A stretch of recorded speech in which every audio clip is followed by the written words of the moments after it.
She made history as the Kennedy Center's first woman president. Today, she's breaking new ground with one of the center's most visionary seasons to date, which includes rapper-producer Q-Tip as artistic director for hip-hop. Deborah Rutter is here, and Washington Full Circle starts right now.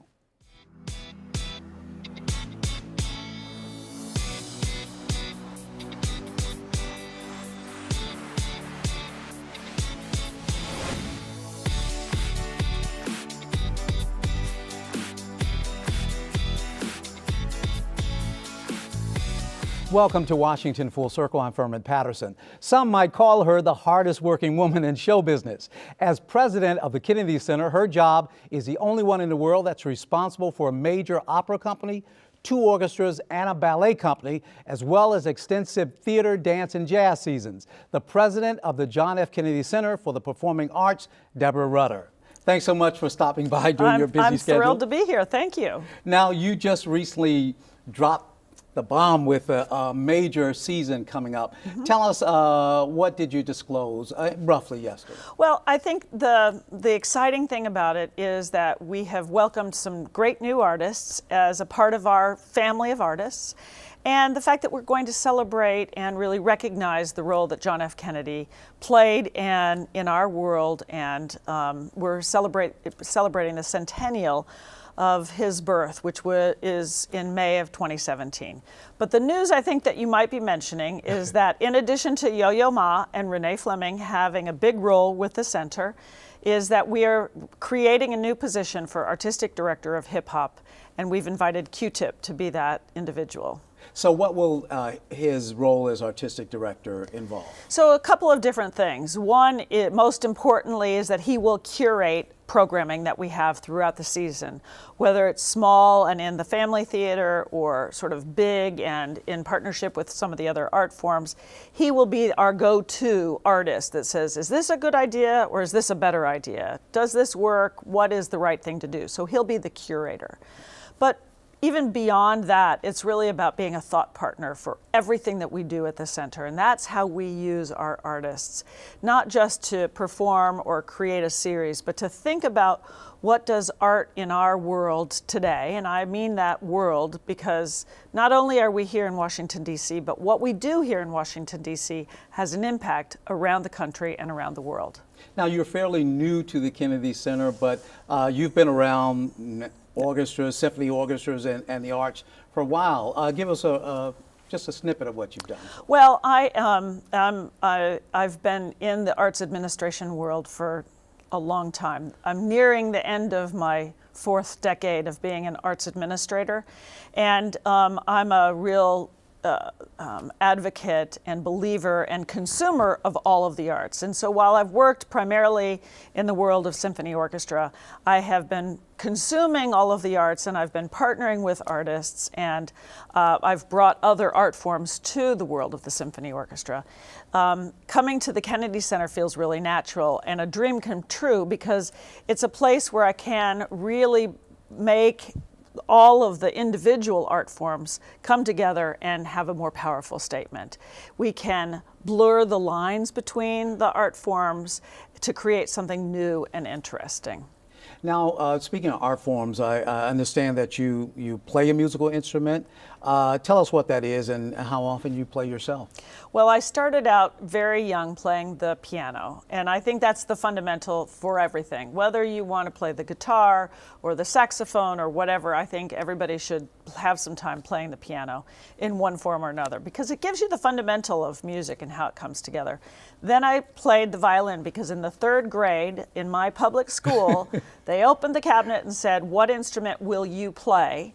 And I ended up with the violin, and it has defined who I am. That's why I'm sitting here with you today, because I've had music in my life, and I think that every child needs and deserves to have the opportunity to identify with art and who they are through art, whether that's dance, poetry, contemporary music, theater, whatever, visual arts, whatever it is, every child deserves that opportunity. Now, one of the ongoing musical concerns at the Kennedy Center is the National Symphony Orchestra. What's new with that?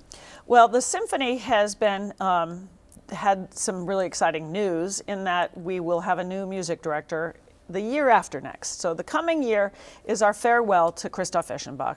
He's been a great musical leader. He has changed and taken the orchestra to the next level artistically, brought in a whole lot of new players, and then following him will be Gian-Andrea Nozeda, a very interesting, exciting individual, will bring new ideas to the orchestra. On top of that, we're really looking to differentiate some of the programming to bring in new audiences. So we have matinees, we have late night concerts, we have young, exciting partners, whether they're a composer in residence, whether they're a DJ or sort of an electronica group that performs with the orchestra. The idea is to celebrate all the music of a symphony orchestra and support the great music making of this ensemble of musicians. Now, Yo-Yo Ma, who I understand is a friend of yours or acquaintance from some time ago, will be at the Kennedy Center. Tell us what he'll be doing.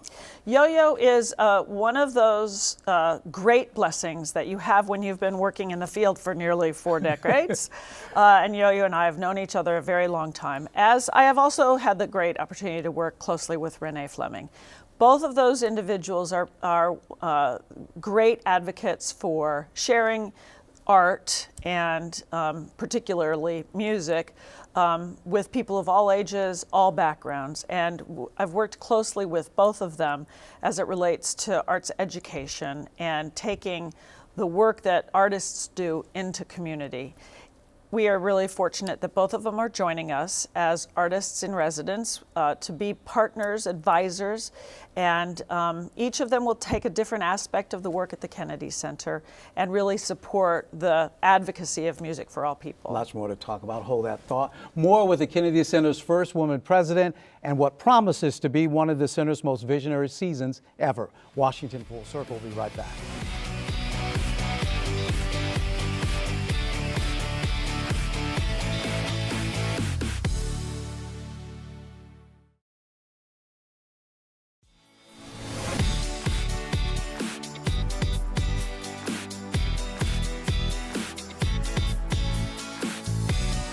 Welcome back to Washington Full Circle. As the John F. Kennedy Center for the Performing Arts honors the 100-year anniversary of its namesake's birth, its visionary new president continues to make history herself.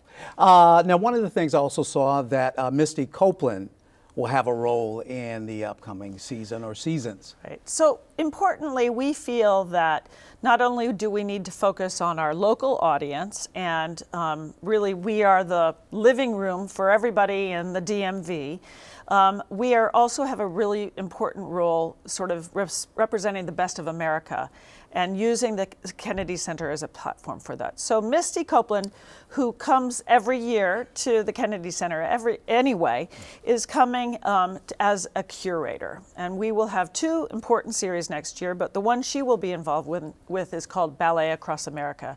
She and Justin Peck, the biggest superstars in ballet today, are co-curating this week-long celebration.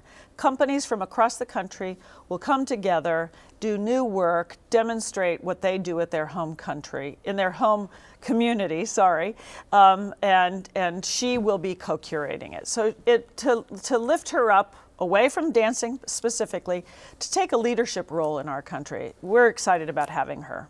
Now, in general, what ballet companies are associated with the Kennedy Center?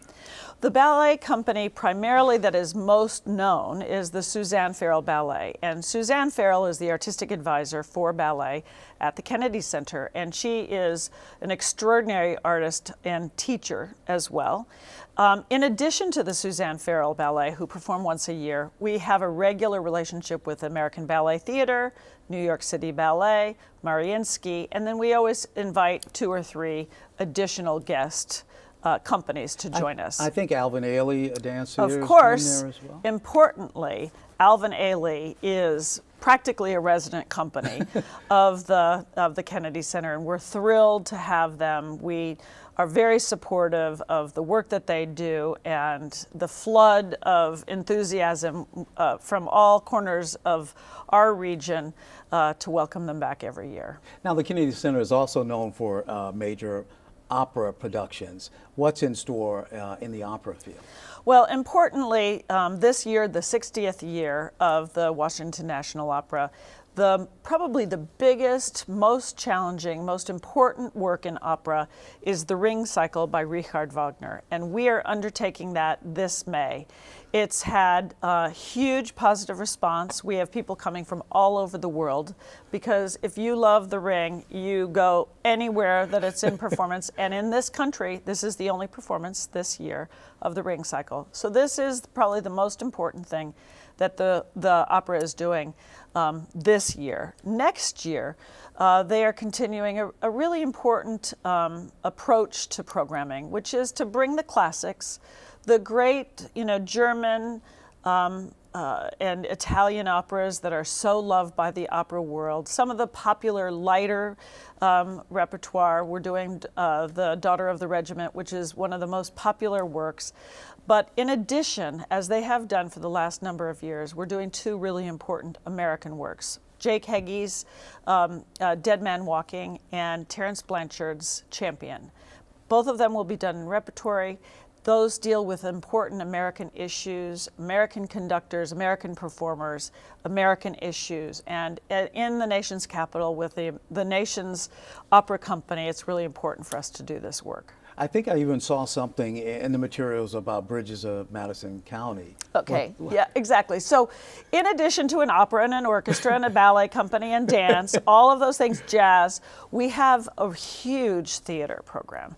Now, Bridges of Madison County is this summer, but throughout next year we have a wide variety from Wicked in the Opera House to a really fascinating program that we're doing in conjunction with the Public Theater from New York, where we focus on a story that's really takes place as it's happening right now. The idea is the first one started last week, and it tells the story of a family thinking about their world today, i.e., in March of 2016, and what happens over the course of the period from today through the election. And that story will then be retold at the Kennedy Center in our theater lab. So we go from the Opera House of 2,300 seats to the theater lab with 350 seats, and we have a huge, wide variety of theater next year as well. Now, for those people unlucky enough to not have been to the Kennedy Center already, give us an idea of what the whole center entails. How many theaters, what kind of theaters are there? I really appreciate you asking that question because it's one of the most important stories that I'm trying to figure out how to tell. The Kennedy Center looks and might seem imposing because of its sheer size.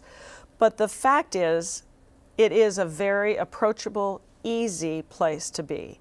It does have 9 places for performances, but they range from 150 in our jazz club to 300 in our family theater to 350 in the theater lab.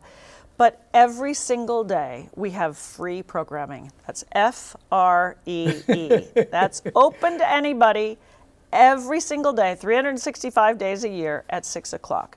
And that programming ranges from, a bluegrass band to Chinese acrobats to young children's choir to a touring performance group from Poland. It could be absolutely anything.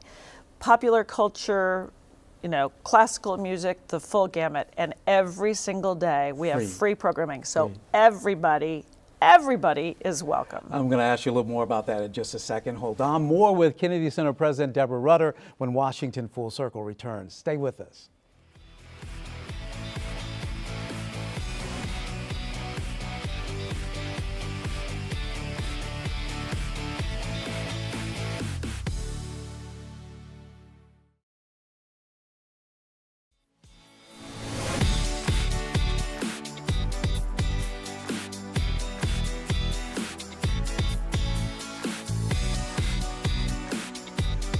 And welcome back to Washington Full Circle and our special guest, Kennedy Center President Deborah Rutter. Now, the Kennedy Center itself has been going through some growing pains structurally with the building over the last few years. Tell us what that's all about. Well, it's really exciting. We are in our 45th year, and for the first time ever, we're breaking out of the building a little bit and expanding. We moved to the south, and there's a space there that's been a parking lot for shuttle buses, school buses, and trucks. And we are now converting it to new performance spaces, education spaces, event spaces, gathering, cafe, landscape. We're going to have wall casts, which is a way to broadcast video onto the side of one of the walls. Oh, really? It'll be a really great destination.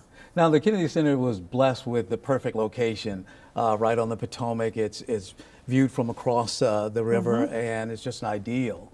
What was always a nice thing was to go out on the, I guess it's the balcony and The terrace. the terrace and look out. Fantastic. And then there was a restaurant upstairs also. Yep. Yeah. You know the Kennedy Center well, and I really appreciate that. This is really intended to augment that and to actually encourage more activity. This spring, beginning really with the ring cycle that I mentioned, and then the Irish festival that we have overlapping. That's the thing about the Kennedy Center, a ring cycle and an Irish festival at the same time.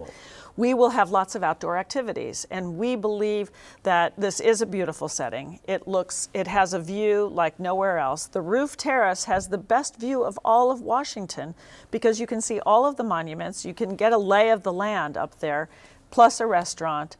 And so we're really trying to expand on that by creating more landscape and garden setting with the expansion. Now, one of the things that everyone knows the Kennedy Center for is the Kennedy Center Honors, because they get to see some of their favorite stars and writers and whatever artists there. You've been at a couple so far? I have been to 3 now. Yeah. 3, yes. One, I was there incognito because it was the day before I was announced into the new position. And then the last 2, I've been there in full regalia. And the main mission for the Kennedy Center Honors is to? Well, 2 things, or maybe 3 things. I haven't really been asked that specific question. First and foremost, it's an opportunity to really honor lifetime achievement. And in this country where there are so many different kinds of awards, this is a way in the nation's capital with the President and the First Lady to really be able to pay tribute to great artists who have changed our world. And we have a great relationship with CBS, and they help broadcast that story across the country. And it's a wonderful opportunity also to remind us all of the importance of the arts. It's also a time where we can remind everybody about the Kennedy Center and place it there in Washington, D.C., and to perhaps tell the story a little bit more over time about the importance of culture in our society. Now, growing up, I've always heard the term referred to the Kennedy Center as a living memorial. There are memorials to presidents, but the Kennedy Center was always special for that reason. Explain that. Well, the Kennedy Center is a performing arts center, but it was signed into legislation by President Eisenhower. It was only after we lost President Kennedy that his wife, Jacqueline Kennedy, said, you know, I think the best thing that he would have wanted was a place that was still full of life. And I believe that if we can honor him by naming this cultural center that we have all aspired to create in his name, it would work the best. And what it is that we have and we remember him in this space, but it is very much alive all of the time. We have more than 1 million people who come to performances of all types, and then that or more who are coming just to visit, to see the sights, to honor John F. Kennedy. Now, to talk about you. You made history, as I mentioned, as the first female president of the Kennedy Center. How'd you feel about that achievement? Well, I've grown up through my profession at a time when women have had increasing opportunity. And I probably am the first of any number of different things, but I've never thought about it that way. I just was always encouraged by my parents to just believe that I could do what I wanted to do and not feel like there were barriers. Just move forward. If you want to do this, find a way, you can do it. And that's really what kind of opportunity I have had. That's the kind of opportunity I want to share with others as well. And so in my career, I've tried to help people come along. And now here at the Kennedy Center, I think it's my responsibility to really be able to say, the arts are for everybody. Everybody deserves an opportunity to have access, because that access brings even greater quality and equality. Now, walking through the Kennedy Center, listening to the National Symphony Orchestra and others, do you ever feel the urge to get up on stage with your violin and join some of these musicians? Never. My husband is a professional musician. I know what it takes to be a professional musician. And I feel very fortunate that I played as long as I have. I know what it feels like to be on stage, but I feel like my skills are in other areas. So I never, ever want to be in that situation. In fact, the opera keeps asking me if I'd like to be a super on stage, and I say, no, please, never. Fantastic. Well, maybe one day during a rehearsal, you'll get up there. But I want to thank you so much for stopping by during your busy schedule and speaking with us about the thank Kennedy you. Center. You've been really wonderful to talk to. Thank you very much. Open invitation to come back. I'm back. Thank you. Thank you. That's it for Washington Full Circle. Thanks to our guests and thanks to you for watching. We'll see you again next time.